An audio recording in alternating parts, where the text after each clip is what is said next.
Hello everyone, कैसे हैं आप सब। आई होप कि आप सभी अच्छे होंगे। मैं Sangeeta from लर्नो hub, the free learning platform, जहां आप पढ़ सकते हैं math, science, SST absolutely free at learnohub.com।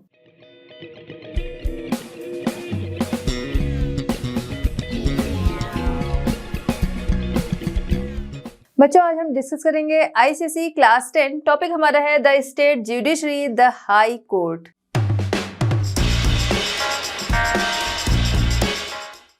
चलिए बच्चों, स्टार्ट करते हैं हमारा आज का chapter the high court. High court की बात हम यहाँ पर कर रहे हैं। हमारा पिछला चैप्टर जो था वो था सुप्रीम कोर्ट, जो बिल्कुल हाई लेवल की कोर्ट थी। हाई कोर्ट जो है उसे जस्ट नीचे की लेवल की कोर्ट है। हाई कोर्ट, जिसे हम स्टेट कोर्ट के नाम से भी जानते हैं। क्यों कहते हैं इसको स्टेट कोर्ट? क्योंकि लगभग हर स्टेट में एक हाई कोर्ट होती है। हमने क्या कहा यहाँ पर? लगभग एक हाई कोर्ट होती है। इसका मतलब कि कुछ ऐसी भी कोर्ट हैं जिसके अंडर में एक से ज़्यादा स्टेट आते हैं। हाँ, हमारा पार्लियामेंट जो है वो ये राइट देता है हाई कोर्ट को कि एक से ज़्यादा स्टेट्स को भी वो हैंडल कर सकती है। देखिए, हमारे यहाँ 28 स्टेट्स हैं एंड 8 जो है वो यूटी है, यानी यूनियन टेरिटरीज है। अब टोटल करते हैं तो आता है 36 और हमारे यहाँ हाई कोर्ट की जो संख्या है वो है 25। टोटल 25 हाई कोर्ट हैं। इसका मतलब कि कुछ ऐसी भी कोर्ट हैं जिनके अंडर में एक से ज़्यादा स्टेट आते हैं। जैसे हम बात करें चंडीगढ़ हाई कोर्ट जो है उसके अंडर में पंजाब, हरियाणा भी आते हैं। इसके अलावा अगर हम बात करें मुंबई हाई कोर्ट, महाराष्ट्र, गोवा, दमन दीव, दादरा नगर हवेली, ये इसके अंडर में आते हैं। बात करें हम गुवाहाटी हाई कोर्ट, तो आसाम, मिजोरम, नागालैंड, ये कोर्ट जो है, ये सारे जो हैं वो इस कोर्ट के अंदर आते हैं, गुवाहाटी कोर्ट के अंदर। तो इस तरीके से देखें तो एक से ज़्यादा भी स्टेट्स को एक हाई कोर्ट जो है वो हैंडल कर सकती हैं। अब हम बात करेंगे इसके कंपोजिशन की। कंपोजिशन किनसे मिलकर बना है एक तरीके से ये तो एक तो होता है चीफ जस्टिस। हर हाई कोर्ट में एक चीफ जस्टिस होता है और इसके अलावा कई अदर जजेस होते हैं। अब ये जो जजेस होते हैं, इनकी ये नंबर्स जो है वो किस पर डिपेंड करते हैं? क्या हर हाई कोर्ट में जो जजेस की संख्या होती है वो सेम होती है? नहीं, ये सेम नहीं होती है। क्यों नहीं सेम होती है? ठीक है, वन चीफ जस्टिस, यहाँ भी हमने बात किया, एंड मेनी अदर जजेस as determined by parliament based on workload and requirement. ठीक है, तो स्टेट जो है उसका साइज क्या है, उसकी रिक्वायरमेंट क्या है, उसका वर्कलोड क्या है, उस पर यह डिपेंड करता है कि किस हाई कोर्ट में कितने जजेस होंगे। अब इसके अलावा चीफ जस्टिस जो होता है उसके पास ये राइट होता है, अगर मान लीजिए किसी समय किसी स्टेट में वर्कलोड जो है, किसी हाई कोर्ट के ऊपर वर्कलोड जो है वो बहुत ज़्यादा है, तो ऐसे में वो सबऑर्डिनेट कोर्ट जो है उसकी हेल्प ले सकता है। यानी कि सबऑर्डिनेट कोर्ट के किसी जज को अपने यहाँ वो अपॉइंट कर सकता है, मैक्सिमम लेकिन 2 ईयर्स के लिए। एक जज जो कि टेम्पररी जज के रूप में उनके पास आएगा, सबऑर्डिनेट कोर्ट से टेम्पररी जज के रूप में आएगा। चूंकि जो हाई कोर्ट है उसका क्या है, वर्कलोड बहुत ज़्यादा है, तो जज की ज़रूरत है, इसलिए वो आएगा, लेकिन मैक्सिमम 2 ईयर्स तक के लिए ही आएगा। और एक और यहाँ पर शर्त लगती है कि मैक्सिमम 2 ईयर्स तो है, लेकिन अगर उसकी एज जो है वो 62 हो जाती है तो ऐसे में उसे रिटायर होना पड़ेगा। यानी अगर वो 61 की एज में आया है, यहाँ पर हम टाइम दे रहे हैं कि 2 ईयर्स तक वो वहाँ पर टेम्पररी जज के रूप में काम कर सकता है। 61 में उसने ज्वाइन किया है और 62 1 ईयर ही हो रहे हैं, और लेकिन उसकी एज जो है वो 62 हो जा रही है, तो ऐसे में वो फिर रिटायर हो जाएगा। उतने ही टाइम के लिए वो वहाँ पर काम करेगा। ठीक है, chief justice can temporary call जजेस from subordinate court. Subordinate court कौन सी होती है? सबऑर्डिनेट कोर्ट जिनको हम एक तरीके से डिस्ट्रिक्ट कोर्ट, जैसे हम लोगों ने इसको स्टेट कोर्ट समझा, उसी तरीके से एक डिस्ट्रिक्ट कोर्ट आएगी, अभी हम लोग उसको आगे देखेंगे, उसको हम कहते हैं सबऑर्डिनेट कोर्ट। चलिए बात करते हैं qualification for high court. High court के जजेस के लिए क्या क्वालिफिकेशन चाहिए होती है वो हम लोग यहाँ पर देखेंगे। जजेस और चीफ जस्टिस, हाई कोर्ट के जजेस और चीफ जस्टिस जो होते हैं उनके लिए क्या क्वालिफिकेशन चाहिए होती है वो हम लोग यहाँ पर देखेंगे। Must be citizen of India, सबसे पहला कि they must be citizen of India होना ज़रूरी है। दूसरा कि इंडिया की किसी भी कोर्ट में उन्होंने 10 ईयर्स तक एज अ जज काम किया हो, वही क्या करेगा, वही इसके लिए एलिजिबल होगा। ठीक है, वर्कड एज अ जज in any court in India for a minimum of 10 years, या फिर या उन्होंने किसी भी हाई कोर्ट या हाई कोर्ट्स में एज अ एडवोकेट लगातार 10 साल तक काम किया हो। ध्यान रखिएगा, ये दोनों जरूरी नहीं है, यहाँ पर और लगा है कि या तो वो पर्सन जो है वो इंडिया की किसी भी कोर्ट में एज अ जज 10 ईयर्स तक काम किया हो, या फिर किसी भी हाई कोर्ट में एज अ एडवोकेट वो रहा हो लगातार 10 साल। ज़रूरी नहीं है कि एक ही हाई कोर्ट में वो 10 साल तक एज अ एडवोकेट काम किया हो। हम लोग यहाँ पर क्या देख रहे हैं, हाई कोर्ट्स, ठीक है। तो हाई कोर्ट हो या अलग अलग हाई कोर्ट्स में उसने काम किया हो 10 साल तक एज अ एडवोकेट। चलिए बात करते हैं अपॉइंटमेंट ऑफ द जजेस। हाई कोर्ट के जजेस जो है उनको अपॉइंट कैसे किया जाता है, ये कौन करता है। तो हाई कोर्ट के जो जजेस होते हैं उनमें सबसे पहले हम बात करेंगे चीफ जस्टिस। तो चीफ जस्टिस जो होते हैं हाई कोर्ट के, उनको अपॉइंट करने का काम हमारे प्रेसिडेंट करते हैं, जहां पर वो कंसल्टेशन भी करते हैं किसके साथ, चीफ जस्टिस ऑफ इंडिया यानी कि सुप्रीम कोर्ट के चीफ जस्टिस, साथ ही साथ रिलेटेड स्टेट के गवर्नर, यानी जिस हाई कोर्ट की बात हो रही है वो जिस स्टेट में है वहां का जो गवर्नर है उससे भी कंसर्न करते हैं। और उसके बाद उस स्टेट के चीफ जस्टिस जो है या उस हाई कोर्ट के, स्टेट नहीं हम लोग हाई कोर्ट पे आते हैं, उस हाई कोर्ट के चीफ जस्टिस को अपॉइंट किया जाता है। नेक्स्ट हम बात करेंगे कि हाई कोर्ट के जो जजेस हैं उनको किस तरीके से अपॉइंट किया जाता है। तो उनको अपॉइंट करने का काम भी हमारे प्रेसिडेंट का होता है। यहाँ पर वो कंसल्टेशन करते हैं chief justice of India, related state के गवर्नर और साथ ही साथ रिलेटेड हाई कोर्ट के चीफ जस्टिस के साथ। तो यहाँ जो थे वही यहाँ पर भी, यानी कि चीफ जस्टिस के चुनाव में जो थे उनको अपॉइंट करने में, कंसल्टेशन में, वही हमको दिखते हैं कहाँ, जो जजेस हैं हाई कोर्ट के उनके भी अपॉइंटमेंट में। लेकिन अंतर क्या है, अंतर ये है कि यहाँ पर चीफ जस्टिस जो है वो अपॉइंट हो रहा था, वो चीफ जस्टिस जो है वो क्या करेगा, यहाँ के जो जजेस हैं उनको अपॉइंट करने में जब कंसल्टेशन होगा प्रेसिडेंट के साथ तो उसमें वो भी भाग लेगा। अब इसके अलावा चीफ जस्टिस को अपॉइंट तो कर दिया गया, अब इनको शपथ दिलाने की बारी है। तो शपथ कौन दिलाएगा, शपथ उस स्टेट का गवर्नर जो होगा वो दिलाएगा। चलिए बात करते हैं हाई कोर्ट के जो जजेस होते हैं उनका टेन्योर या उनकी सर्विसेज जो है, कंडीशन क्या है उसके लिए, वो हम लोग यहाँ पर देखेंगे। सबसे पहला नेचुरल चीज पर चलते हैं कि 62 ईयर्स तक वो काम कर सकते हैं अपने अपॉइंटमेंट से। उनकी एज जो है वो 62 ईयर्स तक हो तब तक वो काम कर सकते हैं। या फिर अगर वो क्या करते हैं, खुद ही रिजाइन कर देते हैं, तो भाई अगर कोई खुद ही रिजाइन करता है तो उसको नहीं रोका जा सकता, वो अपना रिजाइन कर देंगे, उससे पहले ही वो क्या हो जाएंगे, रिटायर हो जाएंगे। या फिर क्या है कि अगर उनको किसी चीज का दोषी पाया जाता है या जो प्रेसिडेंट है उनको ऐसा लगता है, तो ऐसे में प्रेसिडेंट क्या करेंगे, पार्लियामेंट के दोनों हाउसेस जो है उनको एड्रेस करेंगे, ज्वाइंट सेशन उनका उसको एड्रेस करेंगे।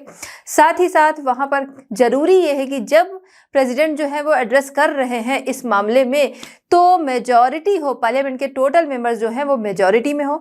साथ ही साथ टोटल मेंबर का 2/3 जो है वो राष्ट्रपति के साथ हो, कि अगर वो उसको हटाने की प्रक्रिया चला रहे हैं, प्रोसेस चला रहे हैं, तो उनके फेवर में आए। तो इस तरीके से अगर हम देखें तो इनका रिमूवल प्रोसेस जो है वो बहुत ही टफ है, बहुत टफ है। क्यों? क्योंकि पहले तो जो प्रेसिडेंट है ज्वाइंट सेशन उसको संबोधित करेंगे, मेजॉरिटी में लोग हो, और फिर 2/3 जो है वो राष्ट्रपति के साथ सहमति बनाए। तो इसलिए यहाँ के जो जजेस होते हैं हाई कोर्ट के, वो क्या है, इंडिपेंडेंटली, बिल्कुल मतलब स्वतंत्र होकर वो अपना काम कर सकते हैं। उनके ऊपर कोई बहुत ज़्यादा, उनको हर समय एक डर जो है वो नहीं लगा रहेगा कि हमको हटाया जा सकता है, क्योंकि इनको हटाने का जो प्रोसेस है वो बहुत मुश्किल है। चलिए बात करते हैं powers of the high court या उसके फंक्शन या उसकी ड्यूटीज जो है उसके बारे में बात करेंगे। देखिए हाई कोर्ट बहुत ही पावरफुल है, उसी तरीके से उसके पावर एंड फंक्शंस की बात करें वो भी बहुत ही पावरफुल है। हाई कोर्ट जहां पर जुडिशियल और नॉन जुडिशियल दोनों तरह के मैटर्स जो हैं वो देखे जाते हैं। अब हम बात करें कि यहाँ पर कई तरीके के मैटर जो है वो आते हैं। सबसे पहले हम बात करेंगे यहाँ पर जुरिस्डिक्शन में ओरिजिनल जुरिस्डिक्शन। जैसा कि नाम से समझ में आ रहा है, ओरिजिनल जुरिस्डिक्शन यानी कि ऐसे मामले जो डायरेक्ट यहाँ आते हैं। देखिए हाई कोर्ट में डायरेक्ट हर मामला नहीं पहुँचता, पहले क्या है वो लोअर कोर्ट में पहुँचता है, वहाँ से सेटिस्फाइड ना होता है पर्सन तब वो पहुँचता है हाई कोर्ट, वहाँ भी सेटिस्फाइड नहीं हुआ तब वो पहुँचता है supreme court. Direct high court या सुप्रीम कोर्ट नहीं पहुँचते। वहीं पर कुछ ऐसे मैटर्स होते हैं जिसके लिए डायरेक्ट हाई कोर्ट जाया जा सकता है, उन्हें हम क्या कहते हैं, ओरिजिनल ज्यूरिसडिक्शन। सबसे पहले हम यहाँ पर बात करेंगे रेवेन्यू मैटर्स। अगर रेवेन्यू जो यानी कि गवर्नमेंट जो टैक्स लेती है तो उससे रिलेटेड या उसके कलेक्शन से रिलेटेड कोई मैटर है तो वो डायरेक्ट यहाँ पर आता है यानी हाई कोर्ट में आता है। फंडामेंटल राइट्स, इनको लेकर अगर कोई डिस्प्यूट है, कोई लड़ाई झगड़े हैं, कहीं पर वायलेशन है, ऐसा कोई मामला है तो डायरेक्ट हाई कोर्ट में आता है। या फिर हम बात करें फैमिली लॉज, फैमिली लॉज की अगर हम बात करें तो जहां पर क्या है कि डाइवोर्स से रिलेटेड मामला हो गया, विल से रिलेटेड यानी वसीयत को लेकर कोई रिलेटेड वसीयत के मामले जो है वो अक्सर सुनाई देते हैं, ठीक है, या मैरिज रिलेटेड कोई मामले हैं तो वो डायरेक्ट यहाँ पर आ सकते हैं। नेक्स्ट है एपेलेट ज्यूरिसडिक्शन। एपेलेट ज्यूरिसडिक्शन जहां पर क्या है लोअर कोर्ट जो है उसने कोई फैसला, अपना जजमेंट जो है वो सुना दिया है, उसके खिलाफ हाई कोर्ट जो है वो फैसला सुना सकता है। वो आते हैं कहाँ, एपेलेट ज्यूरिसडिक्शन में। जैसे कोई सिविल एंड क्रिमिनल अपील्स जो हैं, ऐसे कोई केसेस थे जो कि डिस्ट्रिक्ट कोर्ट में मान लीजिए सुने गए, वहां पर जो जजमेंट दिया गया तो वो पार्टी जो थी जिसके लिए ये केस था वो उससे सेटिस्फाइड नहीं है, तब वो ऐसे में क्या करेगी, हाई कोर्ट में अपील करेगी। तो ऐसे मामले जो हैं वो एपेलेट ज्यूरिसडिक्शन में आते हैं। इसके अलावा जो पिटी कोर्ट्स होती हैं, बिल्कुल निचली अदालतें जो होती हैं, यहाँ पर कोई डिसीजन जो है वो दिया गया है तो ऐसी चीज़ें क्या है, हाई कोर्ट या अदर कोर्ट जो है जैसे सबऑर्डिनेट कोर्ट, तो ये क्या, ये डिस्ट्रिक्ट कोर्ट जो है ये ऐसे मैटर्स को अपने अंडर में ले सकते हैं और उस पर डिसीजन सुना सकते हैं। चलिए बात करते हैं custodian of the constitution.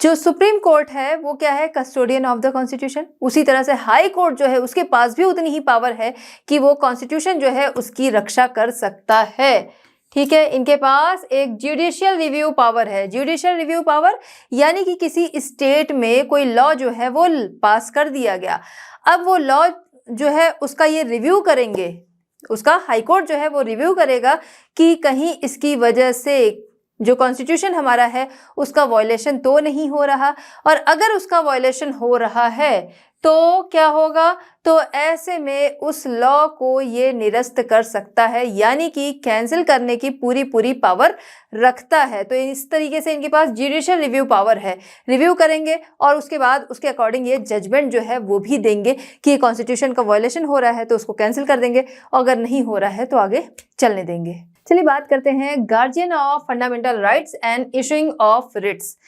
Fundamental rights का ये गार्जियन होता है कौन, हाई कोर्ट, और साथ ही साथ जैसे कि सुप्रीम कोर्ट जो है वो रिट जारी कर सकता है, इसी तरह से इस मामले में जो हाई कोर्ट है वो भी रिट जारी कर सकता है। आइए समझते हैं safe guarding fundamental rights.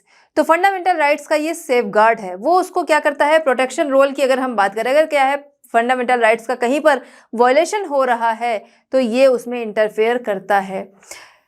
Wide jurisdiction की बात करें तो इनका ज्यूरिसडिक्शन जो है वो बहुत ही वाइड है। जैसे अगर किसी पर्टिकुलर पर्सन के द्वारा किसी के फंडामेंटल राइट्स जो हैं उनका उल्लंघन हो रहा है, वायलेशन हो रहा है, तो ये इंटरफेयर करेगा। लेकिन साथ ही साथ अगर स्टेट के द्वारा भी वायलेशन हो रहा है तो वहाँ भी ये इंटरफेयर करेगा कि जो फंडामेंटल राइट्स हैं उनका वायलेशन, उनका उल्लंघन नहीं हो। फंडामेंटल राइट्स जो है वो सबको मिले हैं, उसी के अकॉर्डिंग वो यूज़ हों। तो इस तरीके से इनका ज्यूरिसडिक्शन जो है वो बहुत ही वाइड है इस मामले में। नेक्स्ट है रिट्स इशुएंस। रिट भी ये जारी करता है जहां पर क्या है, फंडामेंटल राइट्स का उल्लंघन होता है। सुप्रीम कोर्ट वाले में हम लोगों ने देखा था जो रिट के बारे में, है ना, कि वहां पर इस तरीके से अपील जो है वो दायर की जा सकती है, तो और उस पर डिसीजन जो है सुप्रीम कोर्ट और हाई कोर्ट लेते हैं। वही वाली रिट की यहाँ पर बात हो रही है कि अगर क्या है फंडामेंटल राइट्स जो हैं उनका उल्लंघन होता है, उनका वायलेशन होता है, तो ऐसे में याचिका जो है, अपील जो है वो दायर की जाती है, जिस पर हाई कोर्ट के पास ये राइट होता है कि उसके खिलाफ ये क्या करे, रिट जो है वो इशू करे, यानी कि रिटन में ऑर्डर इशू करे। रिट यानी कि ऑर्डर इशू करना, जो कि किस में होगा, रिटन में होगा। तो जहां पर क्या है फंडामेंटल राइट जो है उनका उल्लंघन हो रहा है, ऐसे में ये लिखित में रिट जो है मतलब लिखित में आदेश जो है, ऑर्डर जो है वो जारी कर सकता है। चलिए बात करते हैं सबऑर्डिनेट कोर्ट के फंक्शन के बारे में। तो इनका फंक्शन जो है वो भी बहुत विस्तृत है, सुप्रीम कोर्ट की तरह ही। अगर हम देखें एडमिनिस्ट्रेटिव फंक्शन जो है वो बहुत विस्तृत है। सबसे पहले बात करेंगे सेल्फ एडमिनिस्ट्रेशन। तो इनके पास राइट है सेल्फ एडमिनिस्ट्रेशन का, यानी अपने जो अफेयर्स हैं उनको मैनेज ये इंडिपेंडेंटली कर सकते हैं। साथ ही साथ इनके अंडर में आने वाली जो कोर्ट्स हैं उनके भी जो अफेयर्स हैं उनको ये मैनेज करने का राइट रखते हैं। सबऑर्डिनेट कोर्ट्स रेगुलेशन, तो हाई कोर्ट जो है उसके पास ये भी राइट है सबऑर्डिनेट कोर्ट के रेगुलेशन का, यानी कि सबऑर्डिनेट कोर्ट की जो लॉ सर्विसेज हैं इनको तो ये देखती ही है, इसके अलावा यहाँ के अपॉइंटमेंट्स जो हैं वो भी करती है। जैसे अपेक्स कोर्ट हमारी कौन सी है? Supreme court. तो सुप्रीम कोर्ट के जो चीफ जस्टिस होते हैं वो पार्टिसिपेट करते हैं किसमें? हाई कोर्ट के अपॉइंटमेंट में। हाई कोर्ट के जो जज हैं, चीफ जस्टिस हैं, उनके अपॉइंटमेंट में ये क्या करते हैं? पार्टिसिपेट करते हैं। तो ये हाई कोर्ट जो है वो भी अपने से निचली वाली जो कोर्ट है, ठीक है, सबऑर्डिनेट कोर्ट, तो इसके लिए इसके अपॉइंटमेंट में ये पार्टिसिपेट करते हैं। नेक्स्ट है कि अगर क्या है इनके अंडर में जो कोर्ट है यानी सबऑर्डिनेट कोर्ट वगैरह जो हो गई, तो उसमें क्या है जुडिशियल सर्विस जो है उसके बेटरमेंट के लिए, जुडिशियल सर्विस के बेटरमेंट के लिए ये क्या कर सकती हैं? उनको ऑर्डर कर सकती हैं, या फिर कह सकते हैं ऑर्डर जो है वो इशू कर सकती हैं, या कोई सजेशन जो है वो दे सकती हैं। ठीक है, तो इनके पास अथॉरिटी है कि यहाँ पर क्या है जो इनसे निचली कोर्ट है वहाँ पर सर्विसेज जो हैं, लॉ सर्विसेज वो बेटर हो, इसके लिए उनको ऑर्डर कर सकती हैं कि भाई ये काम जो है इस तरीके से किया जाए। जो भी अपना ऑर्डर इनको देना होगा बेटरमेंट के लिए वो दे सकती हैं। अब बात करते हैं सुपरविजन। देखिए इनके पास सुपरविजन की पावर भी है। जो इनसे निचली कोर्ट है, ठीक है, जो इनसे निचली सभी कोर्ट हैं, exercise supervision over all courts, सभी कोर्ट जो है उन पर ये निगरानी रख सकती हैं, उनको ये सुपरवाइज कर सकती हैं। इसके अलावा जो भी ट्रिब्यूनल्स हैं थ्रू आउट टेरिटरीज, सभी टेरिटरीज में जो क्या है जो रिलेटेड इनकी टेरिटरीज है वहाँ पर जो tribunal, all courts and tribunals, all court आप समझ गए। ट्रिब्यूनल्स की अगर हम बात करें तो देखिए कोर्ट के पास बहुत ज़्यादा काम होते हैं, बहुत बर्डन होता है, और इसी वजह से कितने सारे केसेस जो हैं वो पेंडिंग रहते हैं। तो उसमें से कुछ सब्जेक्ट जो हैं, स्पेसिफाइड सब्जेक्ट जो हैं, उनकी सुनवाई जो है वो अलग से की जाती है, उनके लिए बनाया गया है ट्रिब्यूनल। ठीक है, तो ट्रिब्यूनल्स जो है वो बनाया गया है, ये भी क्या करेंगे? ये भी सुनवाई का ही काम करेंगे जैसा कि कोर्ट करती है, बट यहाँ पर कुछ स्पेसिफाई मैटर ही जाते हैं। जैसे टैक्स से रिलेटेड मैटर जा सकते हैं, जैसे शॉप वगैरह से रिलेटेड जो मैटर हैं वो जा सकते हैं। तो स्पेसिफिक मैटर जो है वो यहाँ पर सुने जाते हैं। तो इन दोनों पे ही ये क्या करती है? निगरानी रखती है, इन दोनों को ही सुपरवाइज करती है।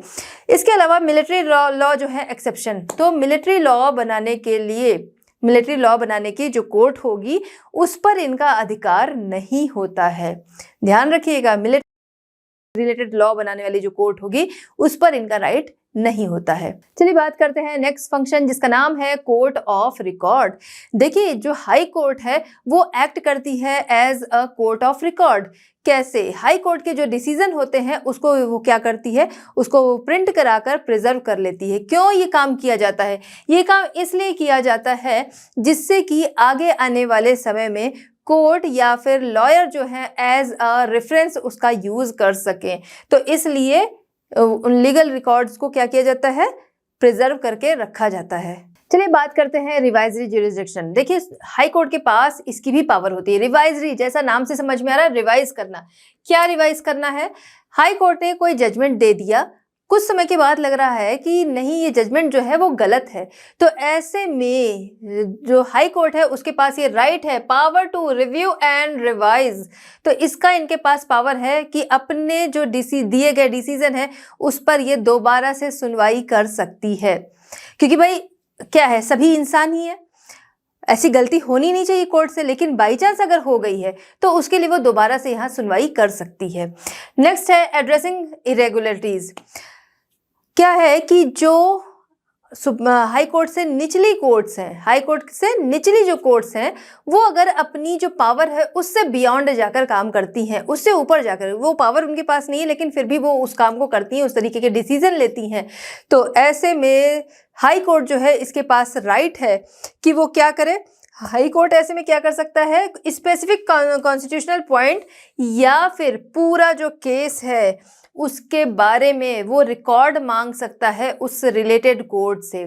ठीक है, कोई कोर्ट, मान लीजिए सबऑर्डिनेट कोर्ट है, उसने कुछ ऐसा फैसला या डिसीजन जो है वो लिया जो कि उसकी पावर से ऊपर था, वो डिसीजन वो नहीं ले सकता था, बट उसने ऐसा किया तो ये अपनी जो पावर है उसके बाहर जाके, उससे ऊपर जाकर उसने काम किया। तो ऐसे में जो हाई कोर्ट है उसके पास ये राइट है कि वो बोले कि भाई कुछ स्पेसिफिक पॉइंट जो है वो, या फिर पूरा जो केस है उसके बारे में ले और रिकॉर्ड मुझे दो। तो इस तरीके से जब केस जो है वो निचली अदालतों से हाई कोर्ट की तरफ जाता है तो इसे नाम के अकॉर्डिंग क्या कहते हैं, इनके काम के अकॉर्डिंग ट्रांसफर्ड केस। ठीक है, नाम से समझ में आ रहा है ना, ये क्या है, ये केस जो है वो ट्रांसफर हुए तो इनको ट्रांसफर्ड केस कहते हैं।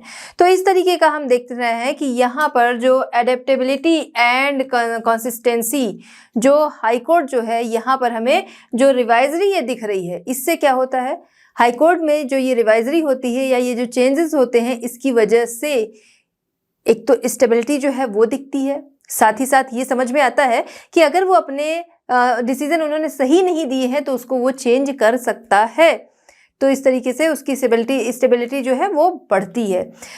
अब हम बात करेंगे कि ऐसा किस वजह के चलते हो सकता है जहां पर ये चेंजेस करने की जरूरत पड़ती है, ऐसा किस वजह के चलते हो सकता है। पहला, एरर इन लॉ, या तो जो है लॉ जो है उसमें एरर है, या नेचुरल जस्टिस के जो प्रिंसिपल्स हैं, जो भी उनके सिद्धांत हैं, उसका वायलेशन हुआ हो, उसका उल्लंघन, यानी उसके अकॉर्डिंग काम नहीं किया गया है, उसका उल्लंघन करते हुए काम किया गया है, या फिर जजमेंट जो है वो गलत दिया गया है, इस कंडीशन में ऐसा होता है, या फिर प्रोसीजर जो पूरा है, भाई कब क्या क्या चीज़ होती है, हर एक चीज़ तय होती है कि प्रोसीजर हर चीज़ का, जैसे आप का प्रोसीजर क्या है, अगर आपको एडमिशन लेना है, कोई भी बच्चा है स्टार्टिंग में क्या है, पहले छोटी क्लास में जाएगा फिर वो बड़ी क्लास में जाएगा, उसके लिए भी क्या करना होगा, पहले वो पहले फॉर्म आएगा, फॉर्म जो है वो फिल होके सबमिट होगा, उसके बाद क्या होगा, टेस्ट की डेट आएगी, उस डेट पर जाकर टेस्ट देना होगा, टेस्ट के बाद रिजल्ट आएगा। अब जो उसमें उस रिजल्ट में जिनका नाम आया है वो लोग जाके एडमिशन लेंगे जिस डेट पर बुलाया गया। तो ये क्या है, ये पूरा प्रोसीजर है।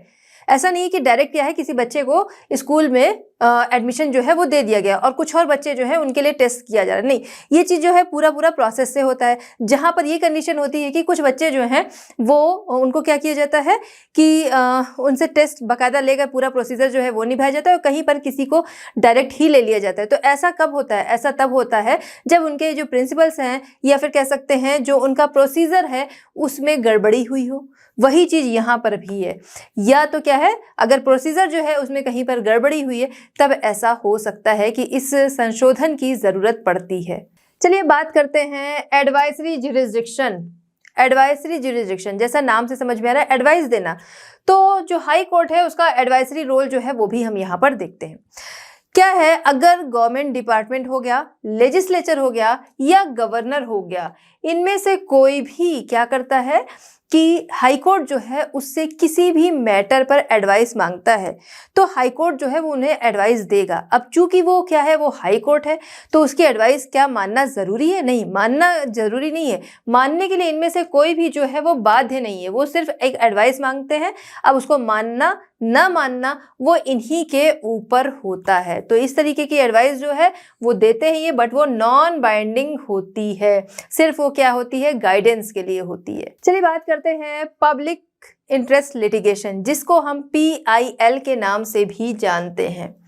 पब्लिक इंटरेस्ट लिटिगेशन ये क्या है, जब क्या है गवर्नमेंट जो है वो कोई डिसीजन लेती है और उस डिसीजन की वजह से जो पब्लिक है वो कहीं ना कहीं हर्ट होती है या फिर क्या होता है उसको कंप्रोमाइज करना पड़ता है। तो ऐसे में वो क्या करती है, ऐसे में वो कोर्ट जा सकती है, कोर्ट का दरवाजा खटखटा सकती है कि भाई हमारे साथ क्या है, ये चीज़ जो है वो गलत हो रहा है, हमें इसके लिए कंप्रोमाइज़ जो है वो करना पड़ रहा है। अब यहाँ पर कोर्ट जो है वो क्या करेगी, वो पब्लिक के सेफगार्ड की तरह काम करेगी। कैसे, देखिए गवर्नमेंट जो है वो बहुत पावरफुल है, उसने जो डिसीजन दे दिया तो पब्लिक सोचे भैया ये तो सबसे पावरफुल है, लेकिन कोर्ट उसके ऊपर बैठी है इस चीज़ के लिए अगर कहीं पर पब्लिक इंटरेस्ट जो है उनका वायलेशन हो रहा, कॉन्स्टिट्यूशन जो है उसका वायलेशन हो रहा है, तो ऐसे में कोर्ट जो है वो गवर्नमेंट के खिलाफ भी डिसीजन ले सकती है। इसी को कहते हैं कि इसके लिए क्या है, पब्लिक जो है वो एक याचिका दायर करती है कि भाई हमारे साथ ऐसा हो रहा है, इसी को कहते हैं पब्लिक इंटरेस्ट लिटिगेशन। ठीक है, तो इस तरीके से जो पब्लिक ऑफिशियल्स होते हैं उनके खिलाफ जांच बिठाई जाती है। तो माल प्रैक्टिसेस जो वो उनकी द्वारा हो रही होती है, मतलब गलत काम जो हो रहे होते हैं, तो उसके खिलाफ क्या है कि जांच बिठाई जाती है। अगर सही पाया जाता है तो फिर उनके खिलाफ एक्शन जो है वो लिया जाता है। जब ये सारी चीज़ें होती हैं तो इंडिविजुअल जो पर्सन है जिसने याचिका दायर की होगी, लिटिगेशन जिसने दायर की होगी, अब उसका भरोसा जो है वो किस में भरेगा, उसका भी और अदर पब्लिक जो है उनका भरोसा जो है वो किस पर बढ़ेगा, वो कोर्ट के ऊपर बढ़ेगा कि भाई गवर्नमेंट को ही हम पावरफुल समझ रहे थे, लेकिन उनके खिलाफ जो है वो कोर्ट जा सकती है। और इसी वजह से पब्लिक का इंटरेस्ट जो है, पब्लिक का भरोसा जो है वो कोर्ट के ऊपर होता है। चलिए बात करते हैं independence of the judiciary. Judiciary जो है वो बिल्कुल ही इंडिपेंडेंटली काम करती है। उसके लिए कई सारे पॉइंट्स हैं जिनकी वजह से वो क्या है, उसके काम में उसको इंडिपेंडेंस जो है वो मिलती है, यानी स्वतंत्र होकर वो कोई भी फैसले ले सकती है। अगर कहीं पर कॉन्स्टिट्यूशन का वायलेशन हो रहा है तो ऐसे में वो सेफगार्ड की तरह खड़ी होगी, और चाहे तो गवर्नमेंट के खिलाफ ही उनको खड़ा होना हो। ठीक है, आइए समझते हैं। सबसे पहले इसका रीज़न क्या है, सिक्योरिटी ऑफ सर्विस। उनकी सर्विस जो है वो सिक्योर होती है, उनको हटाने का प्रोसेस जो है वो बहुत ही मुश्किल है, जो कि फुलफिल होना मुश्किल होता है। जैसा कि हमने समझा कि प्रेसिडेंट जो है वो दोनों हाउसेस जो हैं उनको एड्रेस करते हैं। वहाँ पर क्या है, उनको सपोर्ट करने के लिए मेजॉरिटी होनी चाहिए, और उसके बाद जब वोटिंग होती है तो क्या होगा, तो 2/3 मेजॉरिटी जो है वो चाहिए होती है। 2/3 वोट जो है वो इन जज के अगेंस्ट होने चाहिए, तब जाकर इनको हटाया जा सकता है, जो कि जल्दी फुलफिल नहीं होता है। तो इस तरीके से इनकी जो जॉब होती है वो सिक्योर होती है, और इसलिए बिना डरे इंडिपेंडेंटली ये काम कर सकते हैं। नेक्स्ट है सिक्योरिटी ऑफ पे एंड अलाउंसेस। पे एंड अलाउंसेस इनके जो आते हैं वो कंसोलिडेट फंड से आते हैं। तो ऐसा नहीं है कि कोई स्टेट गवर्नमेंट जो है वो कह देगी कि भाई हम इनका अमाउंट जो है ये रोक लेंगे। ठीक है, तो ऐसा कुछ नहीं है। वहाँ पर क्या है, इनकी सिक्योरिटी है, इसलिए भी ये अपना काम आसानी से कर सकते हैं। No discussion in state legislature. हमने क्या बात की यहाँ पर कि स्टेट के हमने यहाँ पर बात की कि पार्लियामेंट के दोनों हाउसेस जो हैं, पार्लियामेंट के दोनों हाउसेस जो हैं उनमें इनके बारे में डिस्कशन होता है। स्टेट लेजिस्लेचर में इनके बारे में कोई डिस्कशन जो है वो नहीं होता है। Full control over procedure and establishment. Procedure and establishment जो है उस पर इनका फुल कंट्रोल होता है। देखिए क्या है, इनका जो भी प्रोसीजर है उसी के अकॉर्डिंग ये अपने काम को करते हैं। अब ऐसा हो कि कोई स्टेट गवर्नमेंट जो है वो कह दे नहीं, इस तरीके से नहीं, इस तरीके से काम करना है, आप हमारे अगेंस्ट नहीं जा सकते हैं, आप हमारे इस मिनिस्टर के खिलाफ या इस पर्सन के खिलाफ कार्रवाई नहीं कर सकते। नहीं, जो प्रोसीजर है उसी के अकॉर्डिंग ये काम करने के लिए फ्री होते हैं। इनका पूरा कंट्रोल होता है उस पर, अपने प्रोसीजर और एस्टेब्लिशमेंट पर। नेक्स्ट है restriction on practice after retirement. After retirement इनके प्रैक्टिस पर रिस्ट्रिक्शंस है, लेकिन उस रिस्ट्रिक्शन के साथ ही ये अपनी प्रैक्टिस कर भी सकते हैं। जैसे जो हाई कोर्ट का जज है वो रिलेटेड हाई कोर्ट में जहां उसने काम किया है वहां पर काम नहीं कर सकता, बल्कि वो अगर देखा जाए तो चाहे तो वो सुप्रीम कोर्ट के जो एडवोकेट होते हैं उसके रूप में ये काम कर सकते हैं। लेकिन जहाँ पर इन्होंने काम कर रखा है वहाँ पर ये काम नहीं कर सकते। क्यों? वहाँ पर इसलिए अपनी प्रैक्टिस नहीं कर सकते हैं क्योंकि उन्हीं लोगों के बीच में रहकर उन्होंने काम किया है। कुछ लोग जो थे वो उनके अंडर में थे, तो अब क्या है, वहाँ फ्रीली वो काम नहीं कर सकेंगे, या साथ के लोग जो है वो काम नहीं कर सकेंगे।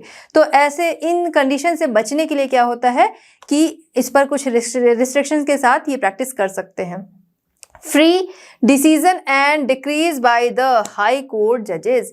तो हाई कोर्ट के जजेस जो होते हैं वो अपने डिसीजन और जो भी आदेश देना होता है उसके लिए वो फ्री होते हैं। हमने अभी तक यही समझा कि अपने डिसीजन और जो भी इनको ऑर्डर करना है उस पर क्या है, ये फ्री होते हैं। फ्री होके अपने ये सारी चीज़ें ये कर सकते हैं। किसी भी मैटर पर जो भी जजमेंट देना है वो आराम से वो दे सकते हैं, बिना किसी भेदभाव के, बिना किसी से डरे, ये सारी चीज़ें।